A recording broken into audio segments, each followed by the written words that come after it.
pa rin ng mga albayanon na mamuhay ng normal sa gitna ng pag-aalboroto ng Bulkang Mayon. Live mula sa Legazpi City, nasa frontline ng balitang yan, si News 5 cameraman Mac Ortiz. Mac, kumusta na ang pamumuhay ng mga kapatid natin dyan?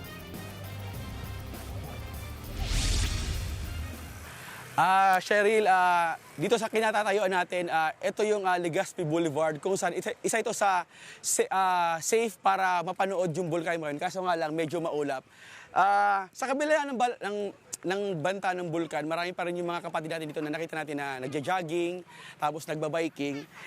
Pero kaninang umaga, nakuha na natin na yung Mayon ay nagbuga at nagkaroon ng lava flow dun sa area ng Buyuan. Tapos dahil nga back to classes na, pinuntahan natin yung mga school dun sa Kamalig kung saan meron mga evacuees.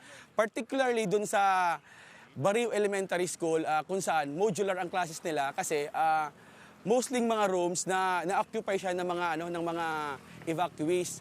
Pero sabi naman sa atin nung principal, like in Tuesday or Wednesday daw, baka magpa-school na sila face-to-face kasi gumawa sila ng temporary learning shelter. Doon naman sa pero may isang elementary school, particularly doon sa Tagaytay Elementary School, face-to-face sila kasi marami silang classroom. Nag-accommodate pa nga sila ng ibang mga na pupils na galing doon sa Kirangay. Yung mga evacuees na nandun sa Tagaytay, ay sila yung mga galing sa barangay ng Anuling.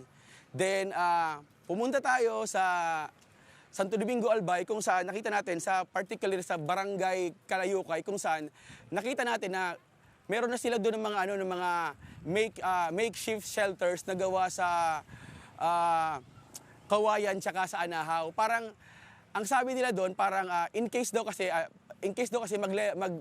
mag-level 4, at least naka-prepared na sila, doon na sila tutuloy.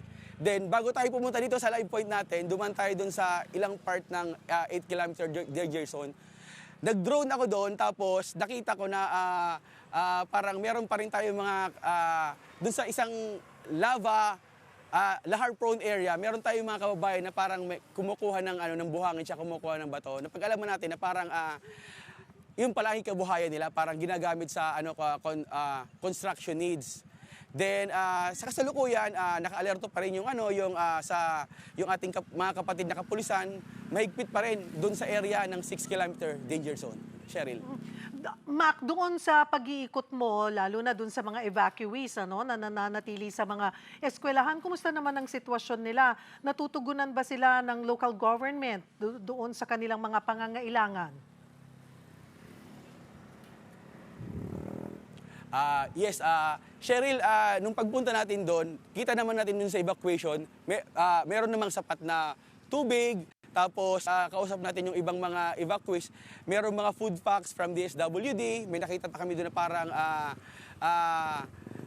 help from other LGUs or other private na nagbibigay ng tulong.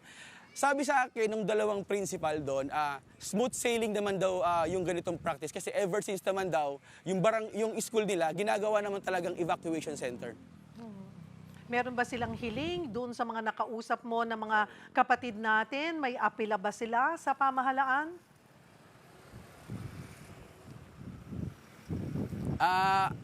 Nung nagtanong tayo, Cheryl, ng mga evacuees, ang sabi lang talaga nila kasi, sana talaga humupa na talaga yung pag-aalburuto ng bulkan para kumbaga makabalik na sila sa kanilang mga tahanan. Maraming salamat, News 5 cameraman Mac Ortiz. Mga kapatid, Cheryl Hosing po. Maging maalam at may pakialam sa mga napapanahong issue at headlines. Mag-follow at mag-subscribe na sa social media pages ng News 5.